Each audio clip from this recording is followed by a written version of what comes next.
venidos por el programa de la Fundación TIPA.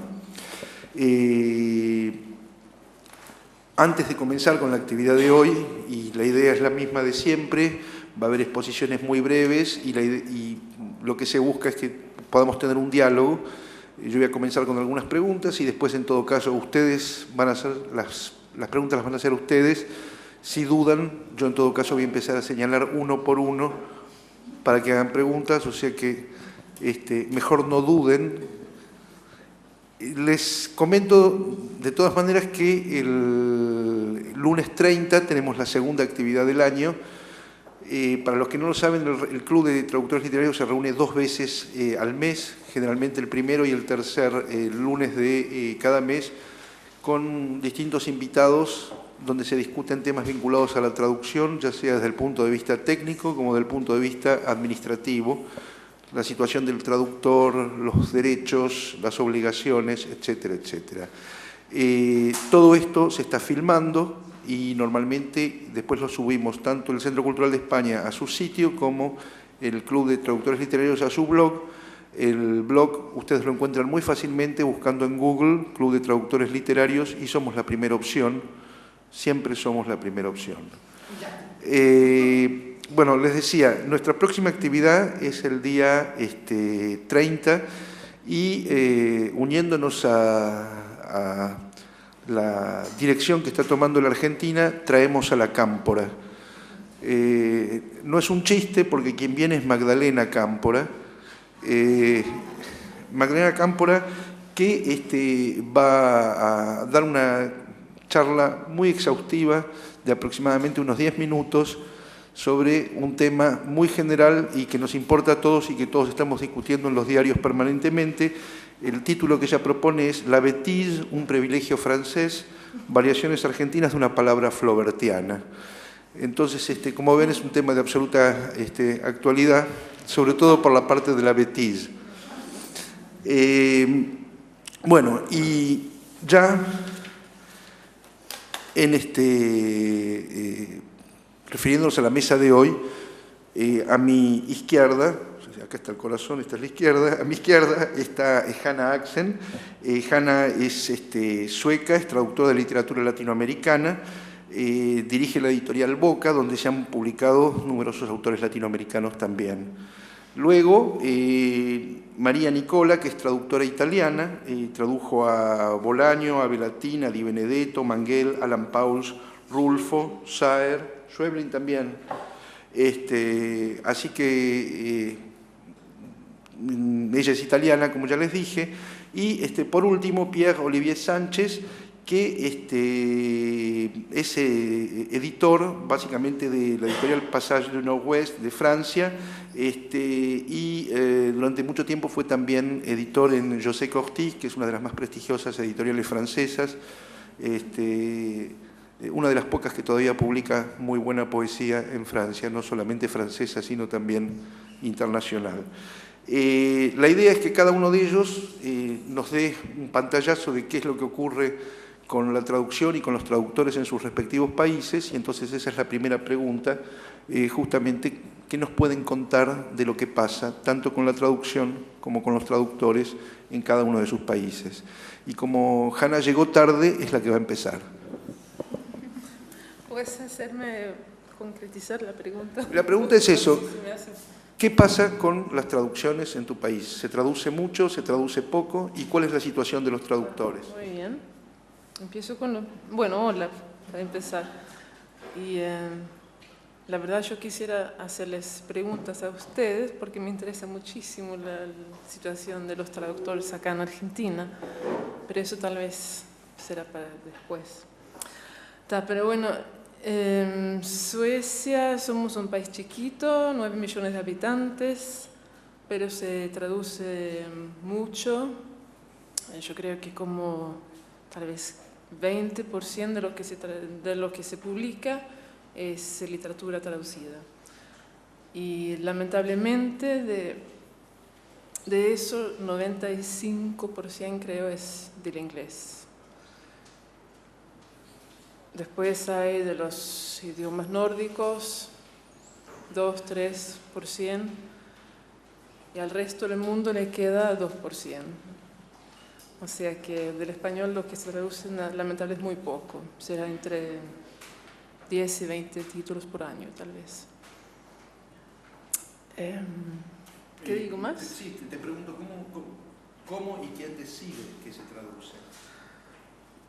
Deciden las editoriales, por supuesto, y nosotros los traductores, no todos, pero algunos de nosotros trabajamos mucho con que presentamos títulos a las editoriales y yo llevo 10 años tratando de convencerles de publicar más literatura latinoamericana y a veces nos escuchan, a veces no nos escuchan, ¿no?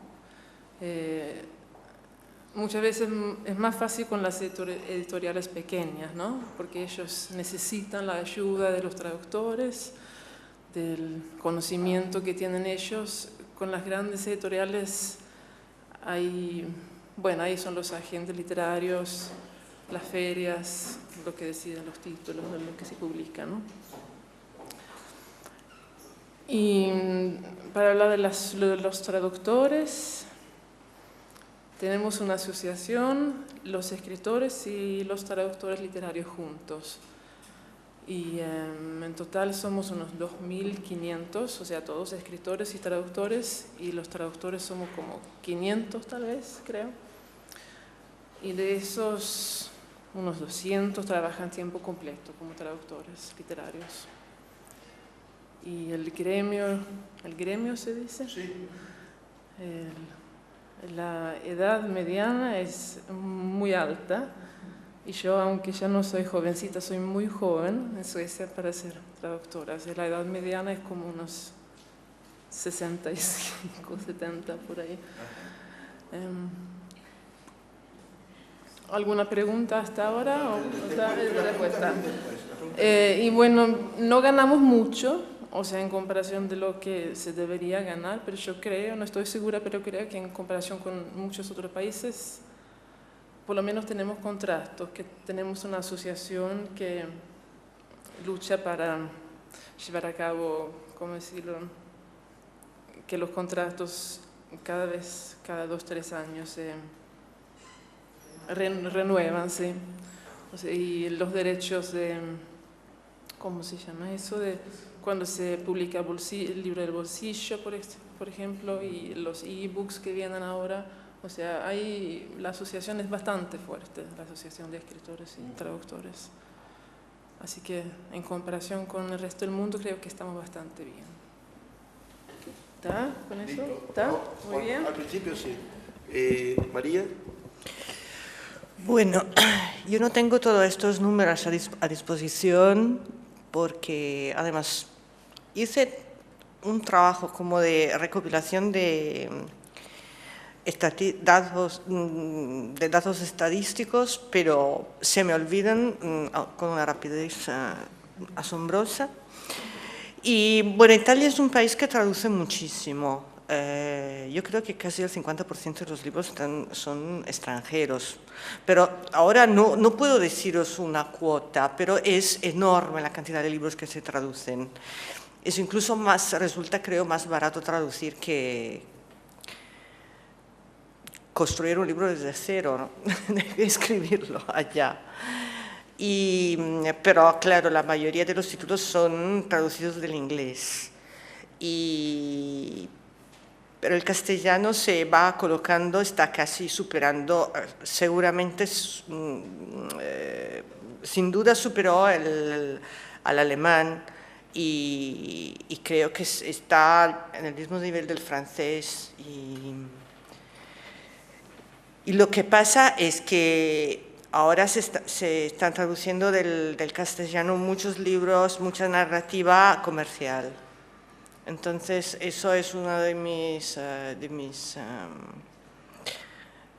sufrimientos, de mis penas, porque cada vez más me piden traducciones de libros comerciales.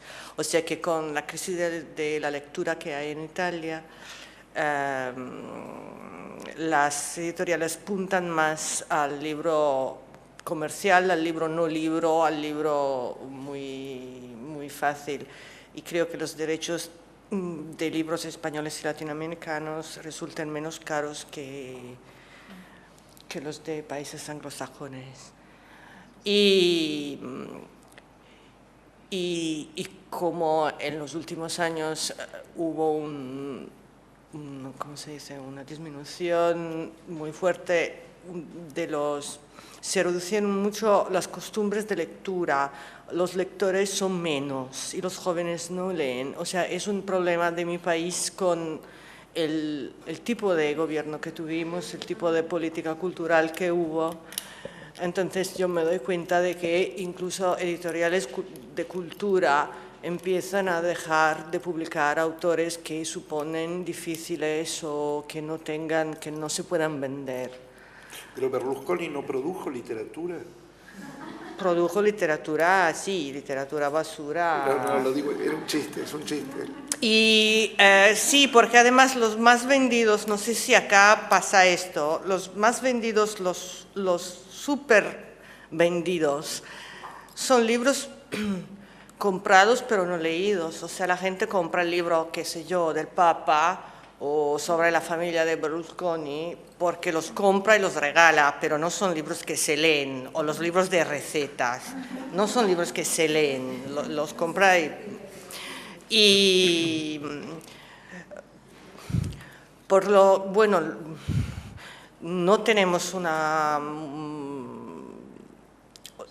tenemos contratos individuales, cada traductor con cada editorial, incluso las colecciones de las grandes editoriales pueden pagar más o menos una traducción.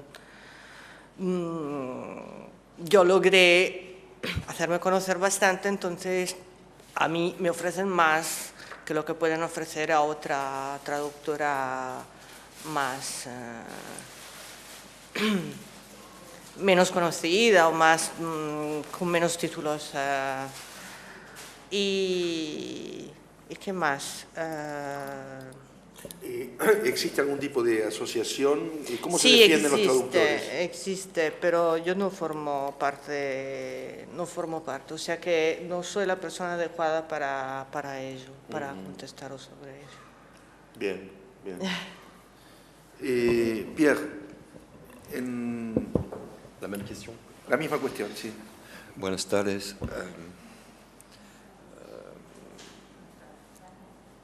La situation de la traduction en France, de la traduction littéraire. La situation de la traduction littéraire en Francia. Aujourd'hui, c'est sur la production de romans. Je parle de romans, d'essais, de nouvelles, de littérature pure. La moitié, c'est de la littérature française et la moitié, c'est de la traduction. Sí, hoy en Francia la traducción se hace más sobre novelas, ensayos por la mitad de literatura francesa. Tous les ans, le Centre national du livre publie des statistiques. Cada año el Centro Nacional del Libro publica estadísticas. Et cette année, la production de traduction en France a augmenté de 8%. Y este año la producción de traducción en Francia aumentó de 8%. Ouais. Et d'année en année, les traductions augmentent de toutes les langues. Cada año la traducción en varias lenguas aumenta en Francia. Et je pense qu'il y a plusieurs phénomènes qui rentrent en ligne de compte. Pienso que hay varios fenómenos que entran en cuenta. D'une part, la politique du livre menée par l'État français depuis toujours. Por un lado, hay la política del Estado francés, la política del libro que entra en cuenta. Qui subventionne à hauteur de 60% des frais de traduction pour de la littérature dite exigeante, évidemment pas la littérature commerciale. Que apoya hasta el 60% de la traducción de literatura que se dice exigente. Il y a aussi un autre phénomène, c'est que depuis une vingtaine d'années, il y a de plus en plus de petites maisons d'édition en France. Y hay otro fenómeno, es que ahora en Francia hay cada vez más pequeñas editoriales. Et ces jeunes éditeurs, comme le Passage du Nord-Ouest, mais il y en a d'autres, s'intéressent essentiellement à la littérature étrangère. Y estos editoriales, como el Passage du Nord-Ouest, se interesan mucho en literatura extranjera. Ça, c'est aussi un point très très important, c'est-à-dire le développement du corps éditorial en France. Y eso es un punto importante para describir el cuerpo editorial en Francia. Et donc automatiquement, étant de plus en plus nombreux, on recherche des auteurs qui peut-être à une époque seraient passés à travers les mailles du filet. Y porque estamos cada vez más numerosos, estamos en búsqueda de autores menos conocidos. C'est tout un ensemble qui fait que, à l'heure actuelle, sur l'ensemble des traductions, 50% c'est bien évidemment des traductions de l'anglo-saxon. Y eso hace que ahora, hoy en día en Francia, la gran mayoría de las traducciones, el 50%, son traducciones de libros anglosajones. Et je veux dire entre 15 et 20% c'est du castillan, mais des différents pays latino-américains, Espagne. Y entre el 15 y 20% son traducciones del castellano, pero de diferentes países. Et pour les 30% restants, c'est toutes les autres langues du monde. Y el 30% que queda es de las lenguas del resto del mundo. Avec depuis un certain nombre d'années une augmentation des traductions des langues asiatiques. Con hace poco tiempo una aumentación de la traducción de obras asiáticas. ¿Cuál es la situación de los traductores en Francia?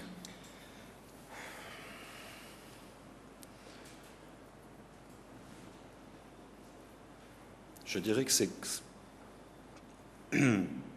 c'est un peu la même situation pour les écrivains, pour les auteurs.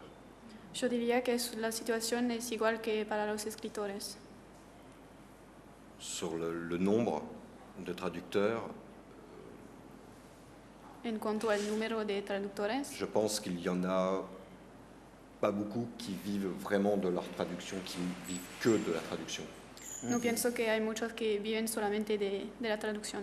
Même si le fait que les traductions soient subventionnées par le Centre national du livre, Aunque las traducciones están apoyadas por el Centro Nacional del Libro et qui permet aux éditeurs de pouvoir tout de suite payer une partie de la traduction, lo que permite a los editores de pagar directamente una parte de la traducción, je pense qu'il y a de nombreux traducteurs qui sont encore ce que j'appelle moi, c'est au même titre que les auteurs ou les correcteurs, je pense que c'est quelque part une sorte de sous-prolétariat intellectuel.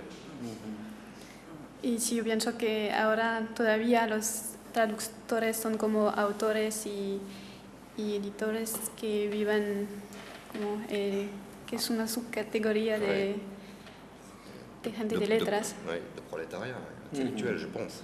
proletariado intelectual. Alors même que ils ne sont pas, ce qu'on oublie souvent, c'est qu'ils ne sont pas que des traducteurs. Y a menudo olvidamos que no son solo traductores. C'est un traducteur, c'est les différents piliers d'une maison d'édition comme la nôtre. Si on retire les traducteurs, je perds et les traductions et je perds aussi les textes. Si los traductores forman parte de la editorial, si se van, la editorial pierde una gran riqueza. Hay 2 o 3 preguntas que surgen de las respuestas. La primera de todas, tomo como excusa Francia. El Centro Nacional del Libro normalmente en Francia subvenciona completamente la poesía, la filosofía y el teatro, porque si no dirían que son géneros que desaparecen completamente de la edición. Luego hay una malversación del mercado que le da el rango de literatura solamente a la novela y excepcionalmente a los cuentos. ¿Qué es lo que pasa en función de la traducción de los otros géneros literarios que no sean novela en los países de cada uno de ustedes. Ya sabemos que es difícil para los traductores vivir de traducir novelas. Ahora, ¿qué es lo que pasa con aquellos traductores que traducen otras cosas? Y si ustedes tienen alguna experiencia en ese sentido. ¿Querés empezar, María?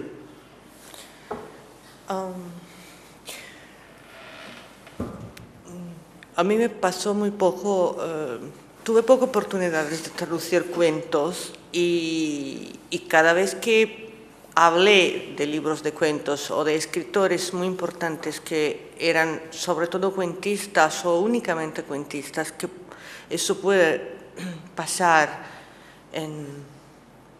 eso pasa para muchos autores, ni siquiera me hacen caso.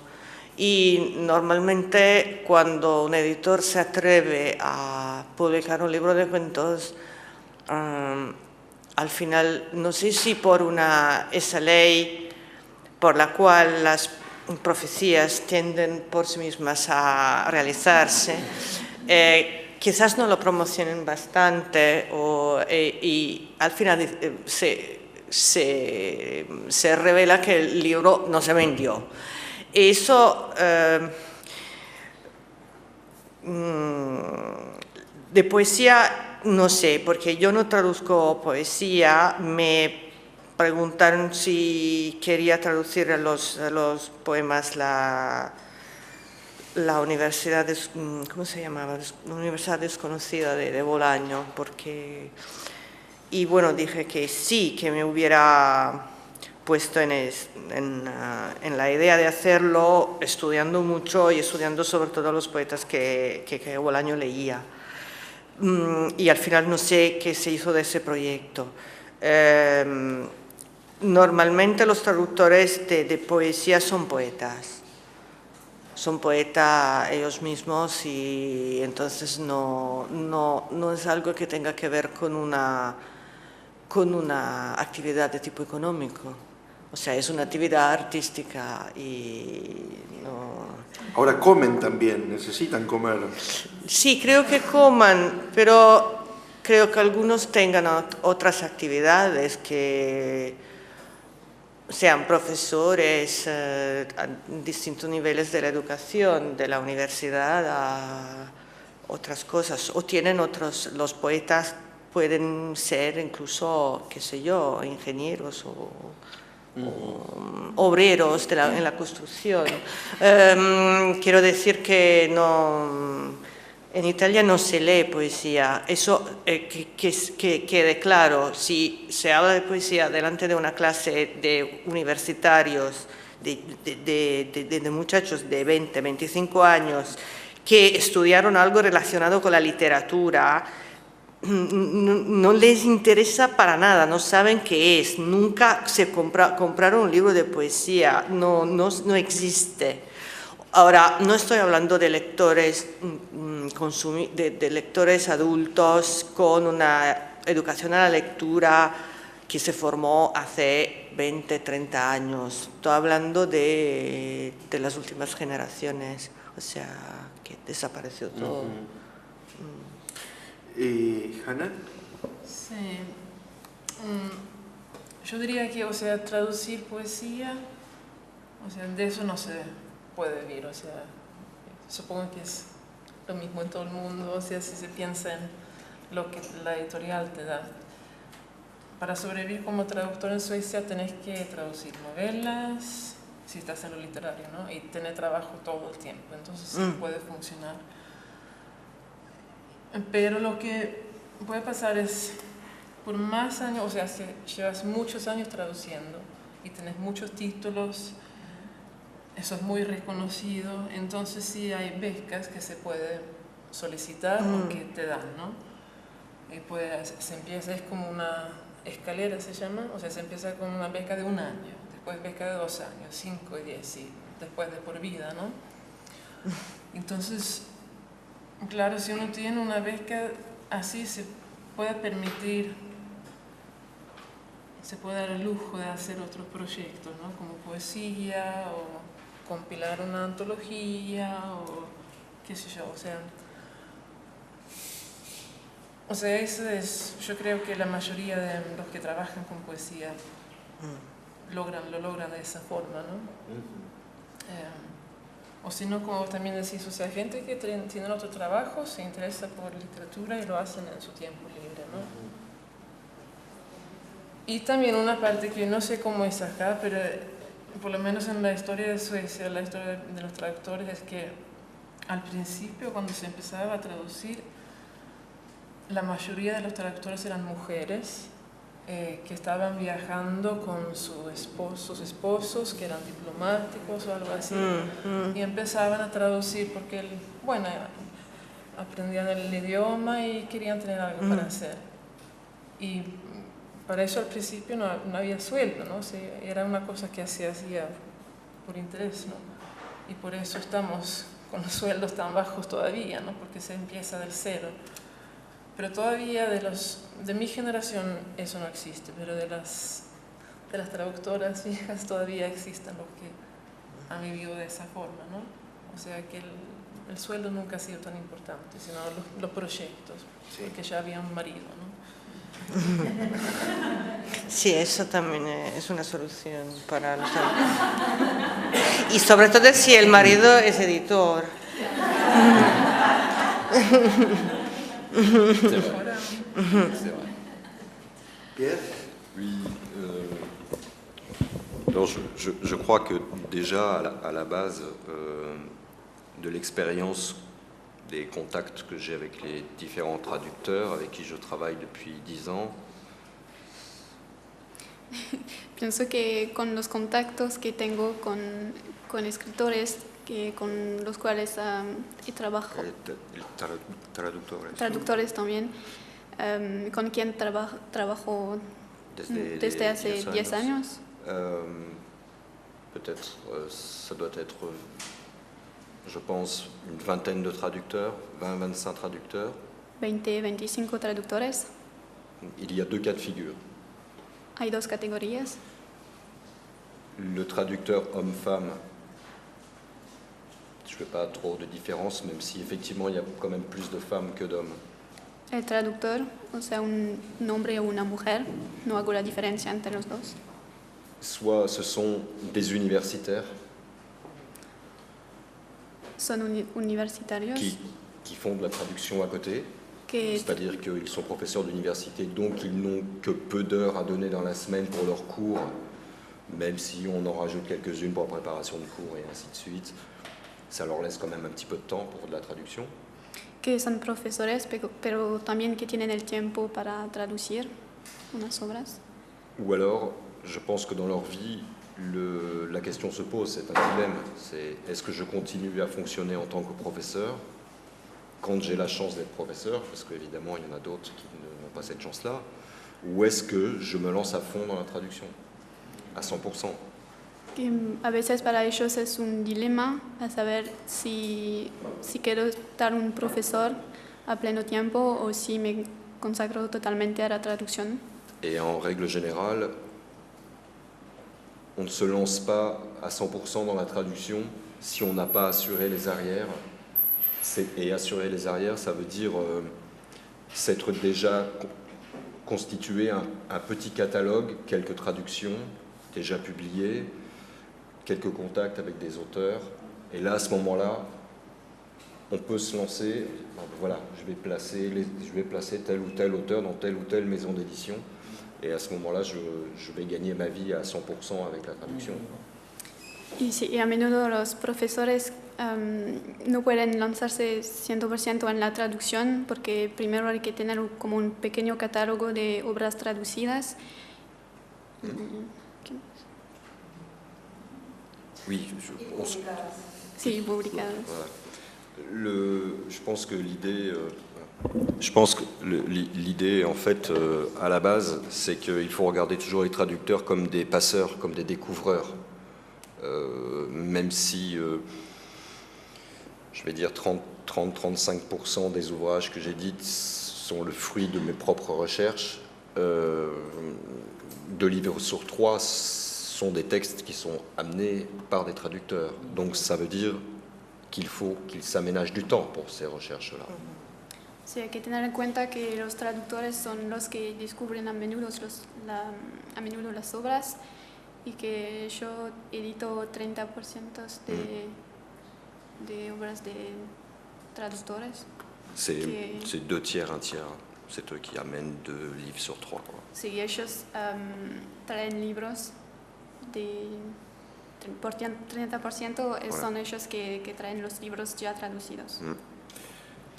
Bueno, Pierre me da las preguntas muy fáciles para después seguir, porque justamente otra de las preguntas que yo quería hacer era cuál era el porcentaje de scouting que hacen los traductores y cuál es el porcentaje aproximado de veces en las cuales los proyectos que ofrecen los traductores a las editoriales se materializan en la publicación de un autor.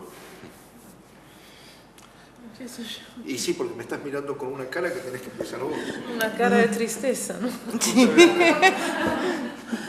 En cuanto al scouting, yo creo que eso es muy individual, ¿no? Hay escritores que nunca hacen scouting, o sea, hacen sus trabajos, las editoriales les llaman y hacen sus trabajos y ya está, ¿no?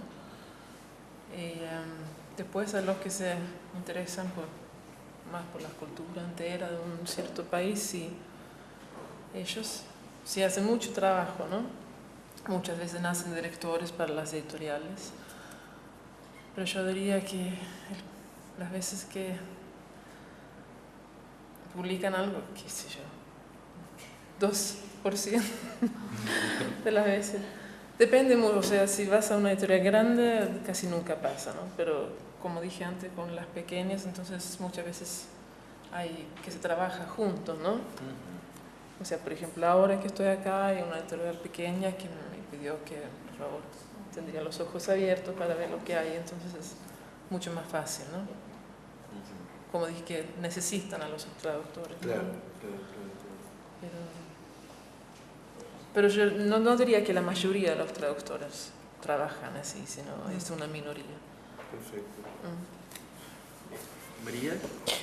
Bueno, yo puedo decir algo muy similar. O sea que antes en Italia había una figura que me imagino, supongo que existe en todo el mundo, que era el asesor editorial.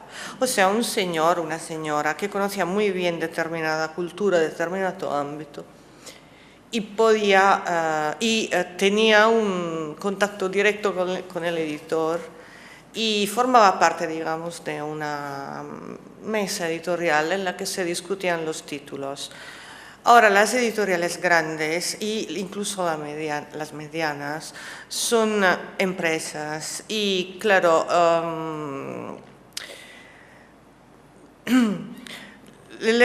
lo que pasa es el círculo se invierte, o sea que ellos reciben consejos y comunicaciones y catálogos de los agentes.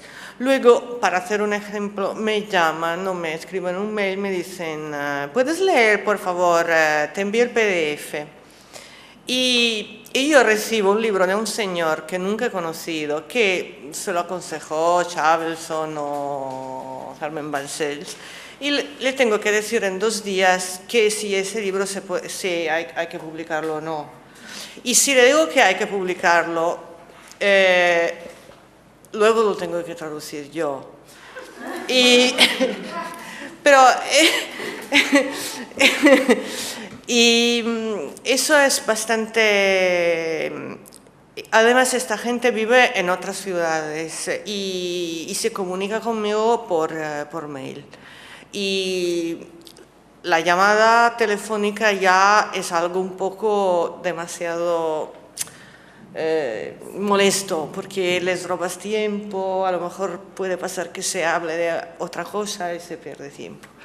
Entonces, lo que pasa, para decir algo muy personal, es que la mayoría de las veces el traductor es un señor o una señora que a lo mejor tiene su familia o no la tiene, que puede vivir incluso en un pueblo y que no habla nunca con nadie de la editorial, a lo mejor ni los conoce de cara. Y le dicen, ¿qué pensás de eso? O no te lo dicen, te dicen, ¿puedes traducir Eso, son 400 páginas, pero nos hace falta porque sale la película en noviembre.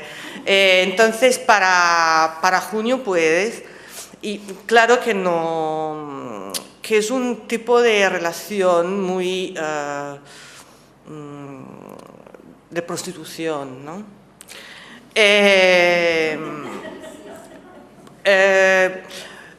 Es un poco diferente la figura del personaje, que es un intelectual que tiene una cátedra, lleva una cátedra de literatura latinoamericana en Siena o en Florencia o en Bolonia y que asesora, pero ese señor difícilmente traduce. Tiene tiempo para hacerlo o no le interesa hacerlo. Entonces, los asesores son los agentes, esos señores que llevan una cátedra de literatura pero no traducen.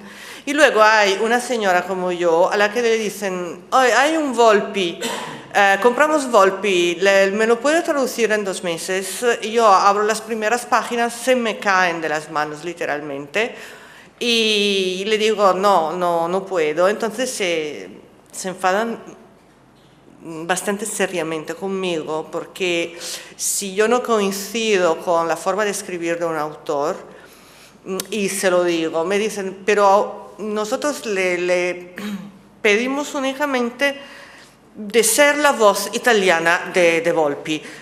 ¿Por qué usted se pone en el nivel de criticarnos por nuestras elecciones? Y claro que yo tengo que vivir un matrimonio de 3 meses con un señor que se llama Volpi, que a lo mejor no me gusta cómo escribe, pero no puedo decírselo si me gusta o no me gusta, porque yo soy como una máquina que teclea un texto que luego será en italiano, pero como por arte de magia ese texto será en italiano y se podrá leer. Hay otras posibilidades, pero lo que yo les cuento es algo muy corriente.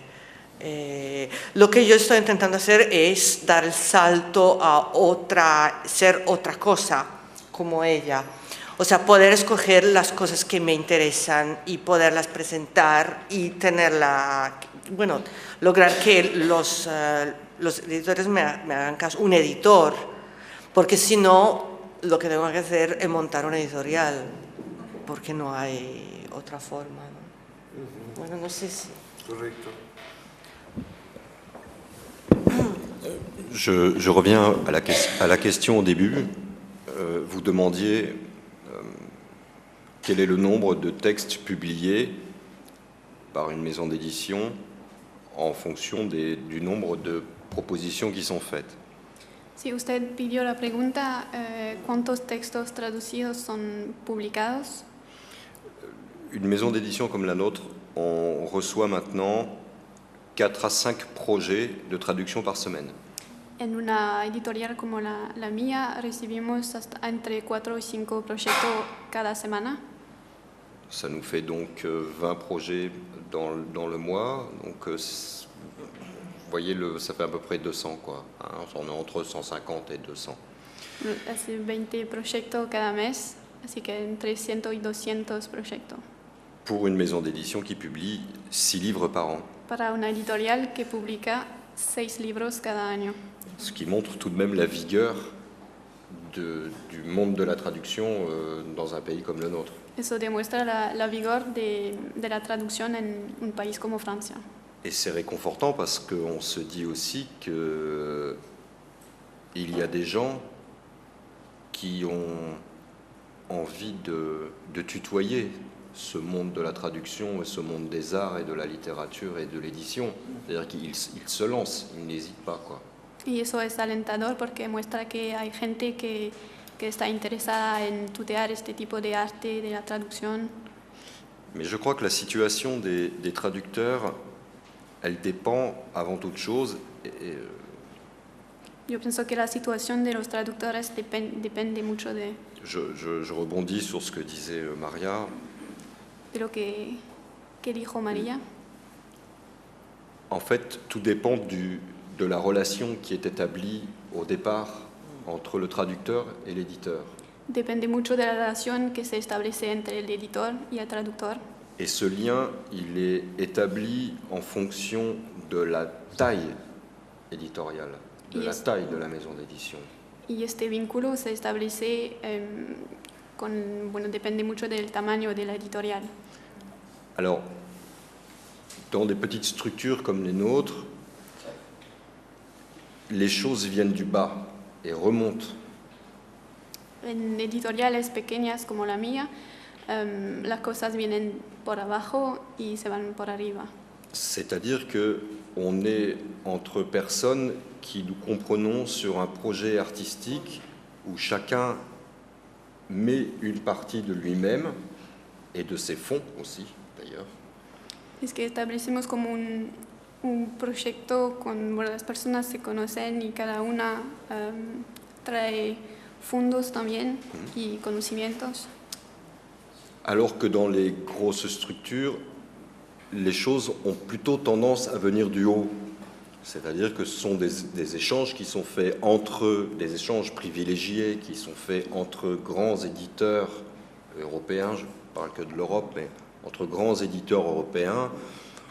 On le sait par exemple que l'éditeur français Christian Bourgois, depuis 30 ans, voire plus que ça, a un excellent contact avec Jorge Herralde chez Anagrama, qui a un excellent contact avec Feltrinelli, qui a un excellent contact. Ils se passent les livres comme ça. Sí, mientras que en grandes editoriales las cosas vienen a menudo por arriba, resulta de vínculos entre editoriales grandes.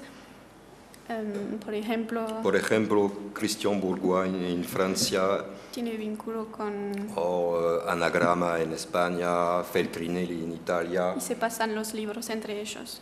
Donc, dans une situation comme celle-ci, le traducteur, il n'apporte rien. Le traducteur, c'est on passe un coup de fil, tu es libre, oui Coco, je suis libre. Envoie le contrat, crac, crac, ça te plaît, ça te plaît pas, on te pose même pas la question, tu exécutes. Sí, así el traductor no cuenta para nada, solamente se le llama para saber si está libre o no y luego no le pregunta si su aviso. Donc c'est parti pour plusieurs mois de frustration. Y para él son meses de frustración. C'est ça le problème. Sí. C'est que le système capitalistique a fait que maintenant, dans l'industrie du livre, on a inversé le process de création. El sistema capitalista de hoy ha invertido el proceso de traducción. C'est tout. Sí, sí, sí. Tengo, para terminar con mi parte, antes de pasar la palabra al público, una pregunta desagradable y después otra un poco difícil. La pregunta desagradable es, da la sensación cuando uno habla con editores y traductores europeos que perciben a la literatura de los países de América Latina como una unidad. En muchas oportunidades se habla de la literatura latinoamericana cuando nosotros no necesariamente lo percibimos de esa manera. Sería como pensar que los ingleses, los estadounidenses, los australianos o los irlandeses escriben una única literatura. Entonces, desde esa perspectiva, cuando tienen que trabajar, por ejemplo, con diferencias léxicas muchas veces muy grandes, con historias y tradiciones totalmente distintas y demás, ¿qué es lo que pasa? Esa es la pregunta desagradable. No. Si no es desagradable, empieza María. Bueno, yo no percibo una unidad. Eso no quiere decir que los editores la perciban o no, eso no lo sé. Porque a veces, claro, dicen, ya hicimos 4 latinoamericanos, ya basta, ¿no? Ya tenemos 2 este mes y no importa que sea Cuba o Chile, no cambia nada. Bueno, para mí personalmente yo empecé estudiando español de España, porque muy estúpidamente, ingenuamente, pensé que era el español verdadero. Y luego me di cuenta, después de mucho tiempo, que los españoles de España empezaban a escribir mal. O sea, la impresión que yo tengo ahora es que los españoles, que la literatura en castellano actual, aparte algunas cumbres, de escritores que tienen también una envergadura internacional, también vivieron fuera o tienen una educación más amplia, me parece que, no sé, tengo una impresión que a mí el español de España no me gusta. No me gusta leerlo en los periódicos, no me interesa. Y empecé, bueno, desde siempre leí literatura latinoamericana y me he dado cuenta de que era diferente el idioma, pero alguien que aprende un idioma tarda mucho en hacerse con las diferencias. Incluso quien trabaje con autores italianos se habrá dado cuenta de que un escritor de Sicilia no escribe como un escritor de Milán, y las diferencias en Italia son muy acusadas. Y nosotros tenemos la idea de que hay diferencias en un mismo idioma, y los que traducen del inglés sabrán perfectamente las diferencias que hay entre un inglés británico o un inglés de otro tipo.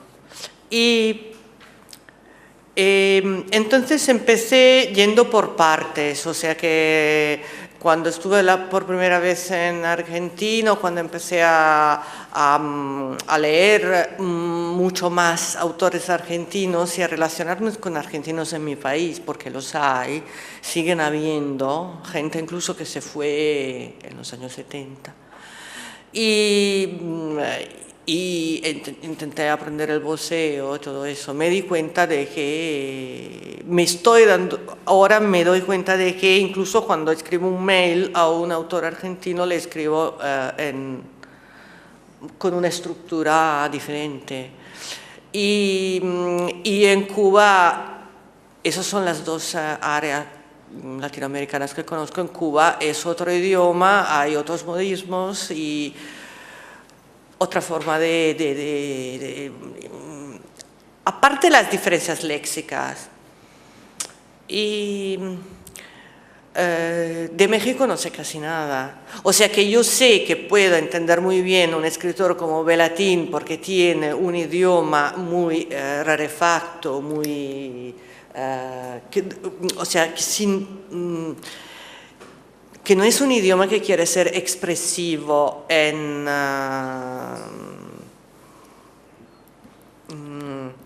con respecto a un vínculo con jergas o...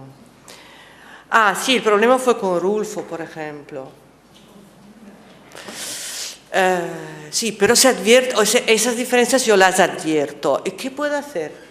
O sea que, claro que no va a verse, si no es una diferencia a nivel sintáctico, de construcción de la frase, no va a verse mucho la diferencia en un texto, en el texto de llegada, entre un texto escrito en Argentina o en España. De todas maneras, a Rulfo no lo hiciste sonar como a Volpi. No, Volpi me negué. Ah, está bien, está bien. Estás aprobada. No sé, porque a lo mejor aquí hay estimadores de Volpi, pero yo me di cuenta de que la escritura que no era interesante la escritura. Los temas, sí, lo que me crea un problema es un señor que se ocupa de temas más tan importantes y que, que su escritura fuera tan pobre, no sé, a lo mejor me equivoqué. Sí, no te equivocaste.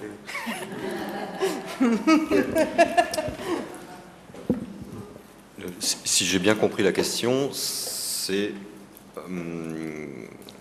comment on se répartit le choix d'une langue dans la traduction. Un poco eso, pero también, digamos, cómo hace, en todo caso, si es que se hace, para un editor, crear la percepción de la particularidad Sí. de una literatura Si. que pertenece a una lengua mayoritaria. Ah.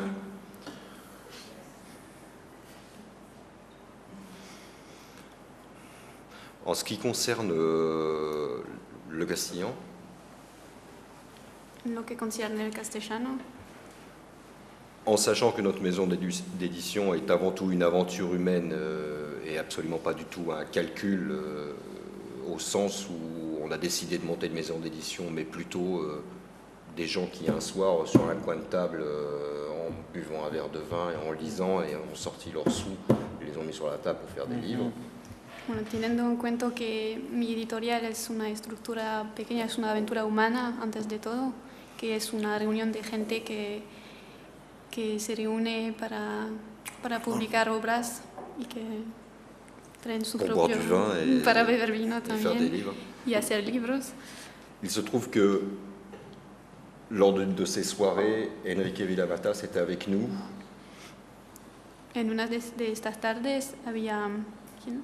Il était avec nous un soir, ¿Quién es? Enrique Villamatas. Enrique Villamatas estaba con nosotros. Et on lui a parlé de notre projet. Et sur le coin de la table, sur la nappe, il nous a écrit des noms en nous disant, voilà, en Espagne, il y a telle personne, telle personne. Il y avait 3 auteurs.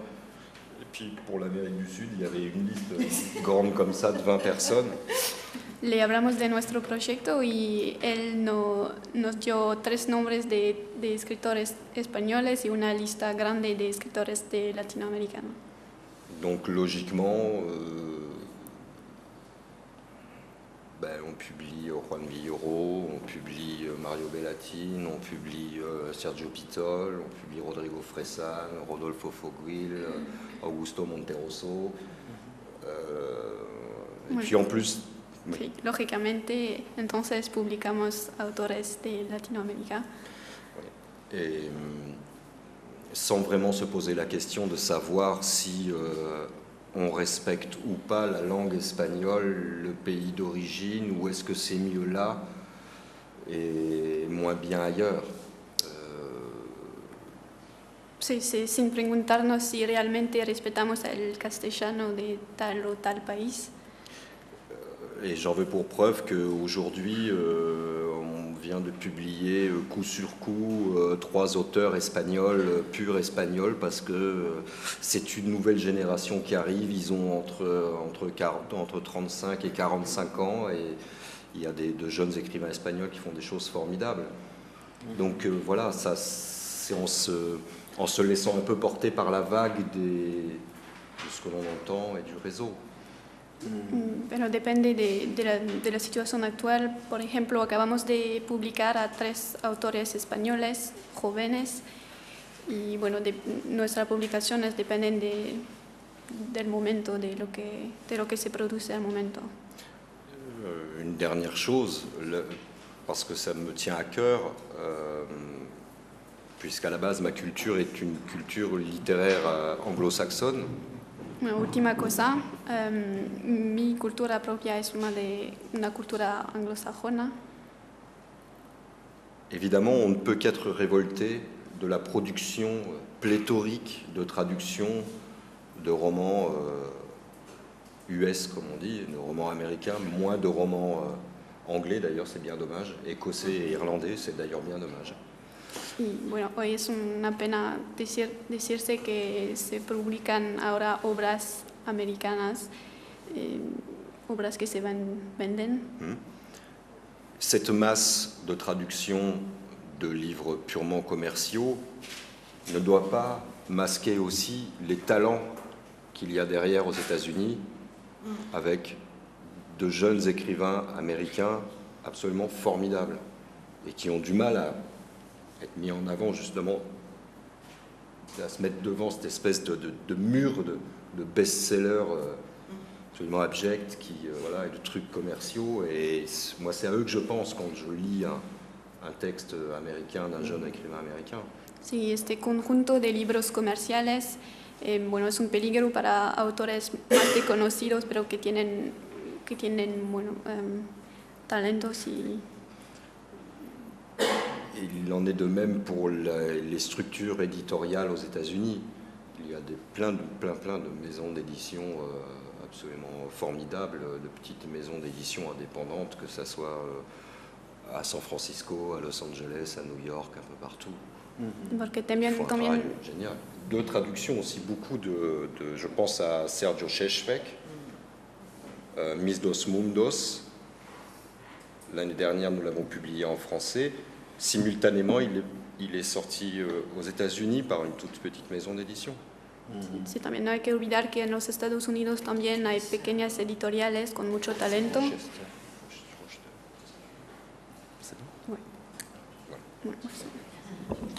Y Hanna. Ah, sí, cierto. Esa era la pregunta. Yo diría que en Suecia sí se hablan latinoamericanos como un conjunto. O sea, un escritor de España es de España, pero un escritor de este continente es latinoamericano, no es argentino, uruguayo o mexicano, ¿no? Pero diría que eso es en cuanto al público, ¿no? O sea, se presenta un escritor como un escritor latinoamericano al público, se lo vende como un escritor latinoamericano. Pero yo diría que dentro de la editorial y en cuanto a la relación con el traductor, la traductora, ahí sí se tiene el respeto de que este es un argentino o de lo que sea, ¿no? Y por lo menos los editoriales con quienes trabajo están conscientes de que sí son, aunque es el mismo idioma, que sí hay mucha diversidad, ¿no? Diversidad, dice. Sí. Y eso también lleva a que, por ejemplo, yo, como tengo mi español de acá, entonces como que no le pasamos los escritores de esa parte del mundo, ¿no? O sea que a veces limita, ¿no? Porque piensa como que yo no puedo traducir de España, ¿no? Pero en general diría que es bueno, ¿no? Que saben que hay diferencias. Pero para afuera es un conjunto. Sí. Bueno, y la pregunta difícil es para que la contesten más o menos rápidamente, así pasamos al público, y es la siguiente. Hace unos días estaba hablando con un amigo traductor, un francés, Yves Dimanot, que vive de traducir poesía justamente, y estábamos hablando, por ejemplo, de cuáles eran las lagunas que había en la traducción francesa. Dimanot había traducido a Pound, Dimanot tradujo a William Carlos Williams, y yo le pregunté, ¿y Wallace Stevens? Me dice, Wallace Stevens le pasó el tiempo. En Francia no se tradujo, no se le prestó atención, y de toda esa generación de modernistas norteamericanos quedó atrás y ya no se lo lee. El problema entonces sería el siguiente: de acuerdo a lo que se publicó en sus respectivos países, ¿qué autores podrían ser lagunas dentro del material traducido en francés, en italiano, en sueco? ¿Qué autores latinoamericanos, para seguir con la cuestión, no fueron traducidos a tiempo y ahora ya es un poco tarde?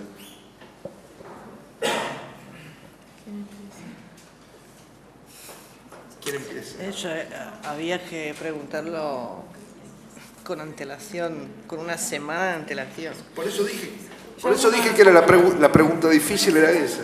Yo hago una respuesta rápida acá. Yo diría que en general se publica muy poco, como dije, del español al sueco, así que hay las lagunas no son mares, son océanos, ¿no? Pero yo creo que los que más han sufrido esto es la gente, o sea, se ha traducido a Borges, a Cortázar, no todo, pero parte, ¿no? Y después hubo como nada, ¿no? Pues porque desaparecieron los grandes, Arthur Lundqvist, los que sí introdujeron esta literatura. Y recién ahora, hace quizás 10 años, está empezando de vuelta a descubrir y pensar que se debe publicar de esta parte del mundo. Así que todos los que forman parte de la generación que no es de ahora y que no es de Cortázar, digamos, para generalizar mucho, ¿no? Sí. Y como decís que algunos viven, producen, pero ya como pasó su tiempo, ¿no? Para poder introducirlos en Suecia. Pero nombres podía estar toda la noche haciendo una lista de nombres porque son tantos, ¿no? Porque son muchos. Por eso digo más la generación, ¿no? María. No lo sé, creo que sí, que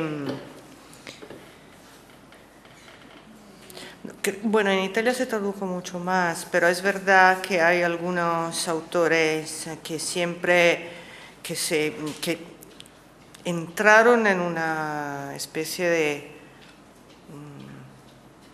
cultura común, ¿no? Como Borges, García Márquez, Cortázar, o sea, la gente los reconoce y sabe que existen.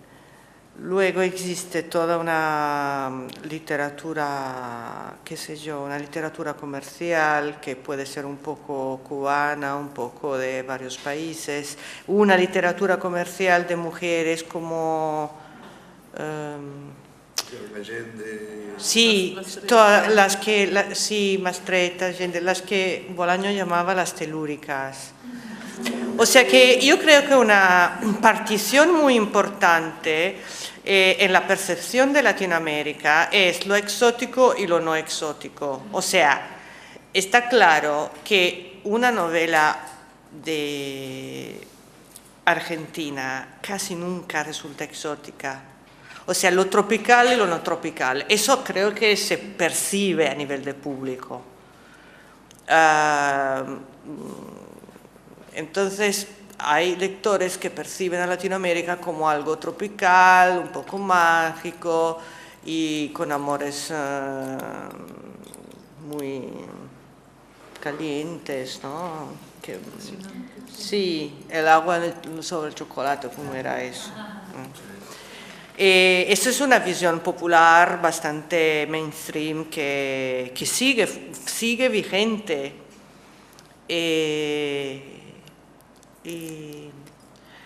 Y lo que nos está publicando, por lo menos en mi país, son los autores que no venden, porque yo intenté hablar de, ¿cómo se llama esa señora fantástica que vive en Estados Unidos, que escribió esa pequeña novela sobre una amiga enferma de Alzheimer?